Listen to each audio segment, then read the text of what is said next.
जो हमारे संगठन के महासचिव है, इस संगठन की जान है, प्राण है, हमारे आदरणीय पीएन पाटिल साहब, हमारे कार्याध्यक्ष, राष्ट्रीय कार्याध्यक्ष, हमारे ज्येष्ठ नेता, हमारे मार्गदर्शक आदरणीय हमारे वर्मा साहब, विनोद वर्मा साहब,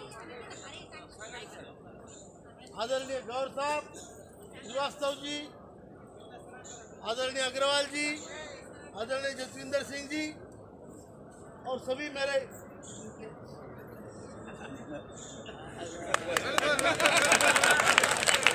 आदरणीय कमला जी,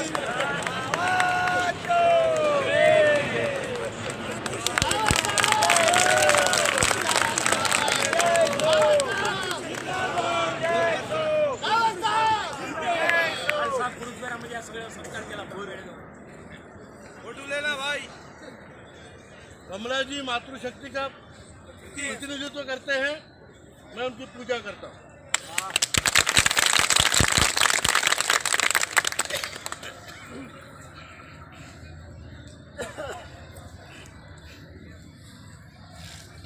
हमारा ये आंदोलन जो 2 साल से चला है,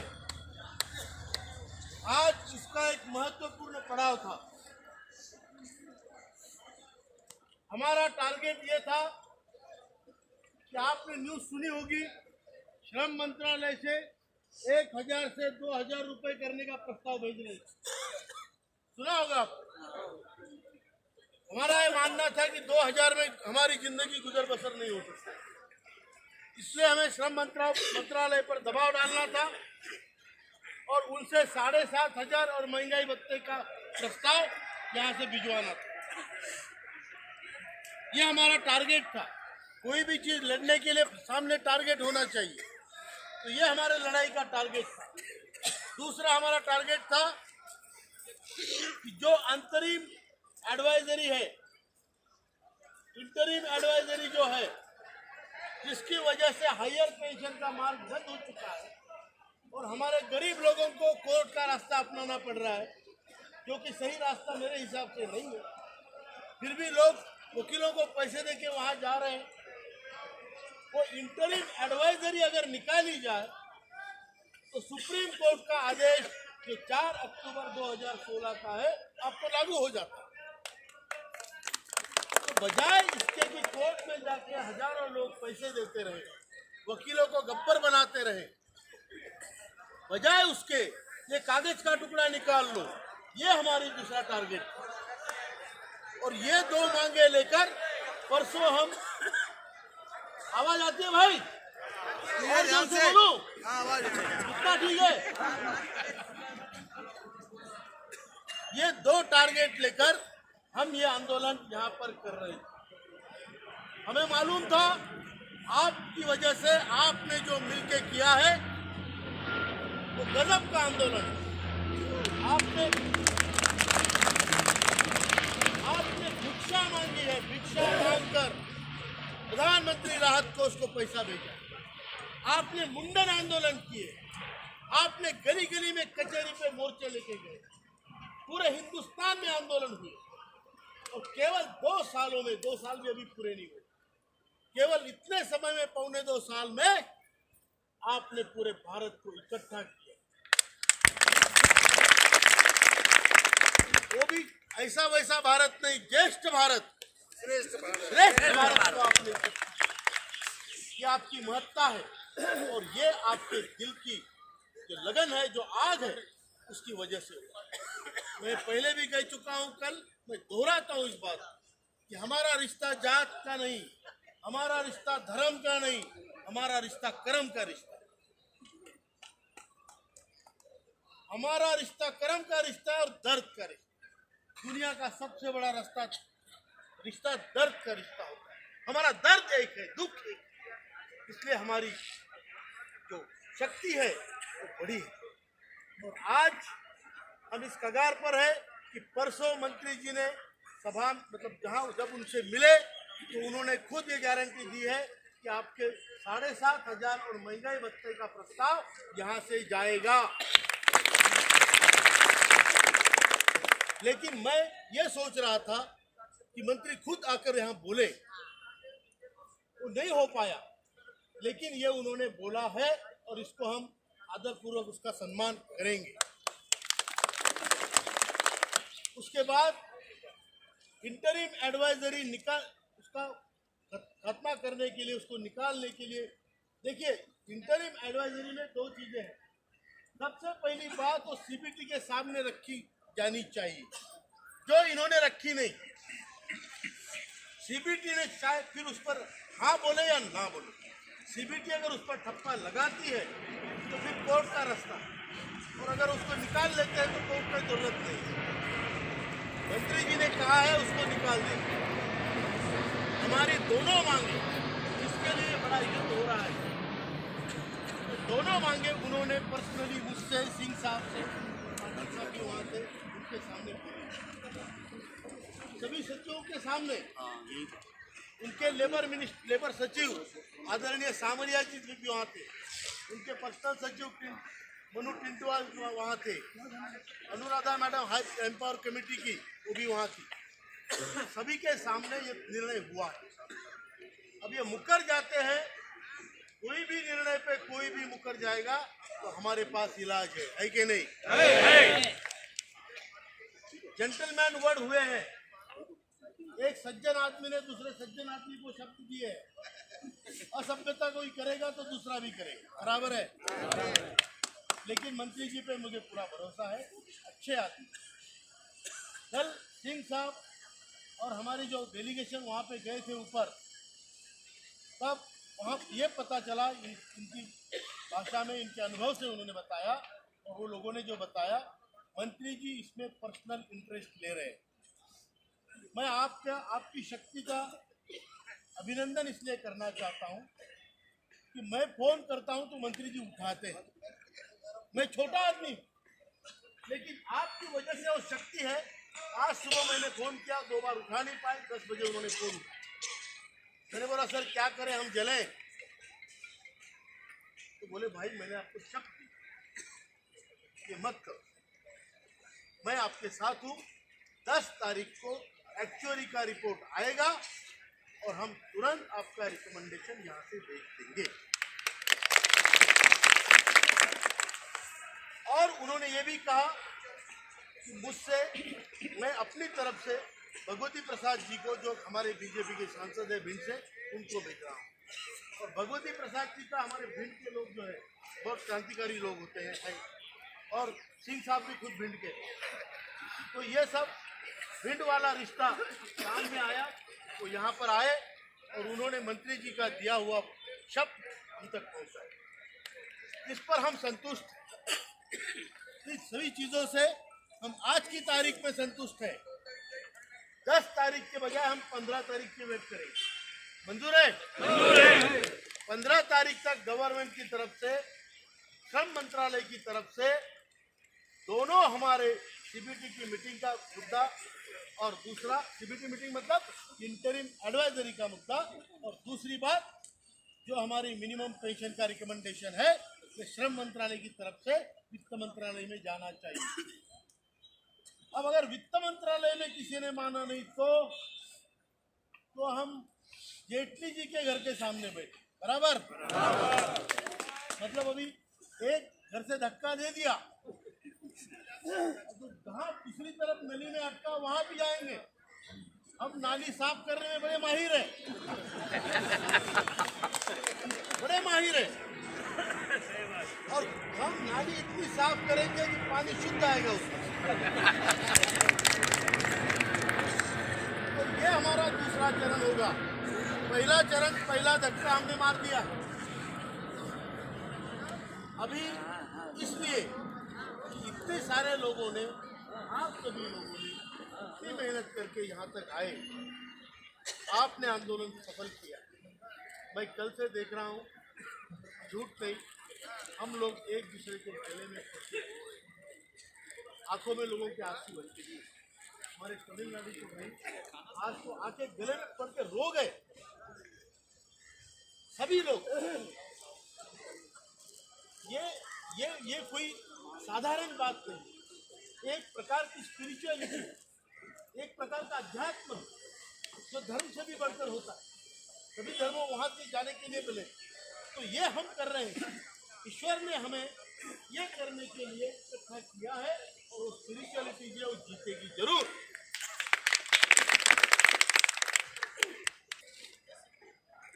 तो अभी श्रम मंत्रालय में भगवती प्रसाद जी और भी कोशिश करेंगे, हम उनके कांटेक्ट में रहेंगे सिंह साहब से।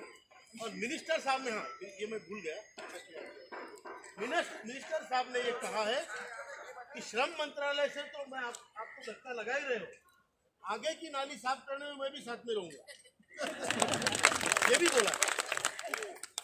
तो भाइयों, दुख इस बात का है, 25 साल की पुरानी संघर्ष समस्या आज पिछले 1 साल में हमारे 125 लाख लोग मर गए।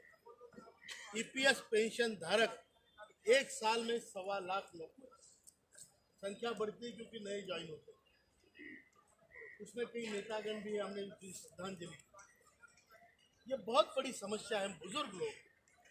और मैं सच कहता हूँ, हमारा ये मानना है, मेरा बिल्कुल मानना है कि उनकी आत्माएं भी हमारे साथ, जो लड़के मरे हैं उनकी आत्माएं भी हमारे साथ।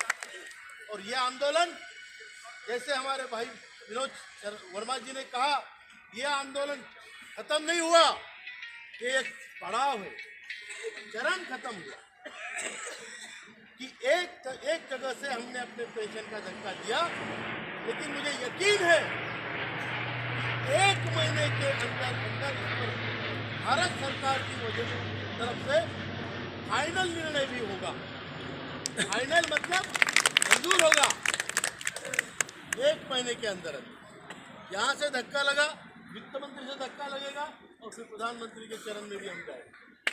हमारा काम कोई भी करे, हम पैर पड़ने को तैयार है, और हमारे रास्ते में कोई भी रुकावट आए उस पत्थर को फोड़ेंगे। आंदोलन रुकेगा नहीं।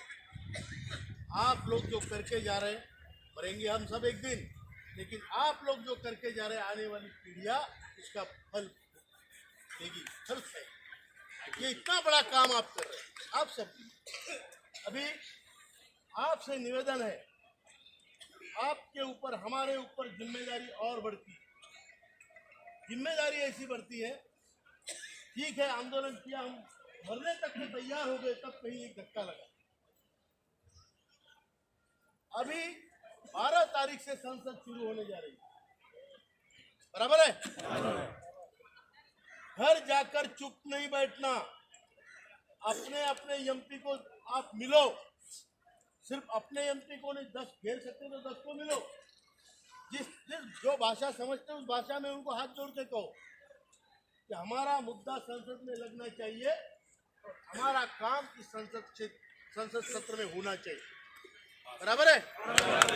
बराबर है? और उनको ये भी बोलना कि सर आपने ये काम अगर नहीं किया तो वापिस आना, फिर देख। सही है, सही है, सही है। मैं बताता हूँ, अभी कोई भाई बता रहे थे, मतलब बता, हमारी बात हो रही थी, 543 सांसद है। कितने? लोकसभा के 543 सांसद है। हम कितने हैं? 62 लाख। कोई बूढ़े होंगे, कम से कम 10 लाख तो पकड़ो। तो 10 लाख बटे 543, एक के बाद एक हिस्से इतने जाते हैं। हम पकड़ के मार सकते हैं कि नहीं मार सकते? मार सकते कि नहीं मार सकते? अगर हमारा काम करेगा, हम उसका काम करेंगे, कोई भी पार्टी पक्ष का हो। लेकिन उनकी पेंशन दुगनी तिगनी करने के बाद अगर वो हमारी बात भी नहीं उठाते तो हम जूते उठाएंगे।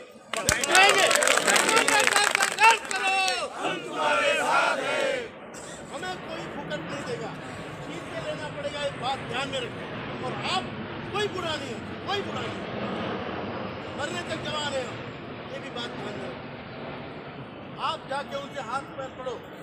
अगर बाद में मत बोलना 12 तारीख क्यों चले गए, हमको टाइम ही नहीं मिला, तो शनिवार रविवार घर आते हैं, वो शनिवार रविवार को अपने घर आते हैं, तब जाके मिल लो, समझाओ उनको ये समस्या ये है और आपका ये काम है कि आप ये समस्या में रुआएं लगाओ। और नहीं तो फिर वापस आने बाद मेरे को बोलो, मैं आता हूँ, हम 10, 5, 15, 20 जितने बनते हैं, जूते, अच्छे जूते खरीदना। फटे चलेंगे लेकिन टायर के होने चाहिए, उनके टायर। समझ रहे हो? जो हमारी बात रखेगा उसकी हम कदर करेंगे, लेकिन जो हमारी बात नहीं रख, उसका काम है, बराबर है कि उसका काम है, अगर हमारी बात नहीं रखेगा तो खींच के मारेंगे। संसद में हमारी बात रखनी चाहिए और इस संसद सत्र में इस पर निर्णय होना चाहिए। हमने एक प्रस्ताव दिया है भाई भारत सरकार को, आपको जो लोग नए होंगे उनको बताता हूँ, कई लोगों को बता चुका होगा। एक प्रस्ताव, देखिए ऐसा आंदोलन भारत में कभी नहीं चला हो, दुनिया का मालूम नहीं, लेकिन भारत में नहीं चला हो। हमने एक प्रस्ताव दिया है, हमने मंत्री जी को पूछा था कितने पैसे लगते हैं हमारी मांगे पूरी करने के, वो बोले 20,000 करोड़। 20,000 करोड़? तो हमने बोला भाई 20,000 करोड़ तो हम देते हैं आपको, अगर आपके पास पैसा है। बोले कैसे देते हो? हमने प्रपोजल दिया कि हमारे 63 लाख लोग हैं, 62,80,000, उनमें से 45 लाख लोग 58 से लेकर 65 की उम्र के हैं और कुछ लायक है काम करने के। हम 1 महीना अपने देश के लिए श्रमदान करेंगे,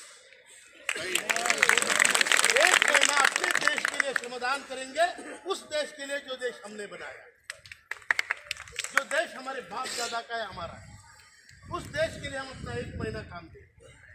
45 लाख गुना 30 दिन, 13.5 करोड़ मैंडेज होता है। कितना? 13.5 करोड़।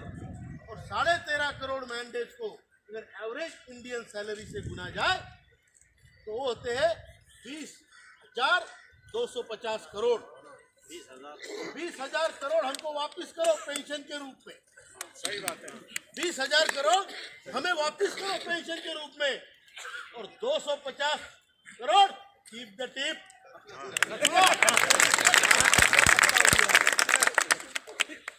श्रमिकों में वो शक्ति होती है, वो विश्व का देश का निर्माता है, उसको आप बाजू करके पॉलिसी नहीं बना सकते। श्रमिकों को बाजू में रख के आप पॉलिसीज नहीं बना सकते। केवल एसी कमरे में बैठ के कोई आईएएस अधिकारी नक्शा बना देगा और वो बन जाएगा, उसके लिए मेहनत होती है, वो हम लोग मेहनत, और हम आदमी है, इंसान है, झाड़ू पोछा नहीं है, काम होने के बाद निचोड़ के चुका देंगे। तो हम अपना हक लेके रहेंगे। आज आपके ऊपर ये जिम्मेदारी मैं छोड़ता हूँ। सबको प्रार्थना करता हूँ, जितने हमारे भाई लोग हैं, जितनी बहनें हैं, आपको आपके वापिस जाने के बाद जितने सांसदों को पकड़ सकते हो डायरी में लिख के, बड़ी ईमानदारी से करना है, कोई पूछने नहीं आएगा आपको, आपको ही करना है। और उसको पूछना है भाई, ये हमारा नम्रता से ये आपको सवाल खड़ा करना पड़ेगा सांसद जी, नहीं तो वो एक साला मिलिट्री का आदमी है हमारे साथ, तो किसी को भी गोली मार देगा, किसी को भी गोली मार देगा, मतलब किसी को भी जूता मार सकता। बता दो, आप रखो हाथ, आपका फायदा होगा, बुद्धों का आशीर्वाद मिलेगा, और नहीं तो बुद्धों का श्राप मिलेगा, उसकी इतनी बुरी हाई कोई नहीं होती। तो ये बात मैं रखना चाहता हूँ। आप सब लोगों ने ये आंदोलन बड़ा सफल किया, और यह आंदोलन सफल करने में आप सभी का बहुत बड़ा सहयोग। हमारी संख्या बल्कि कम रही, लेकिन जैसे वर्मा साहब ने कहा, वैसे दिल्ली जब अगर जागरूक होती है तो देश को कुछ करने की जरूरत है। लेकिन हमारी दिल्ली पहले से सोई हुई है, पहले से, इतिहास से। फिर वो महाराष्ट्र से कोई आए, फिर इधर से, राजस्थान से। अरे दिल्ली अगर हमारी तगड़ी हो, देश तो बिल्कुल तगड़ा हो। बराबर है? मैं विजय जी को कहता हूँ, विजय जी कहाँ है? विजय जी, बरगुजर जी, मान साहब, उनको रिक्वेस्ट करता हूँ,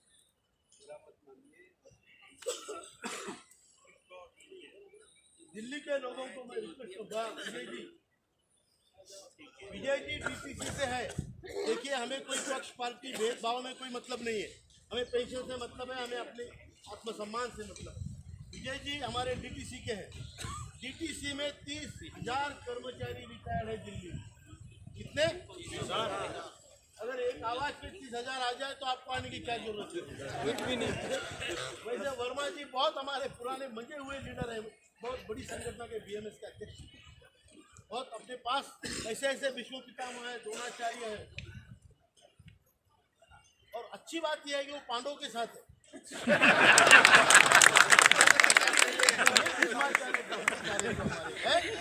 वो कुछ अभी मतलब अपनी जो शक्ति है उसकी शक्ति और युक्ति भक्ति सब लगाएंगे, दिल्ली को जागरूक करने का काम करेंगे। बहुत बड़ा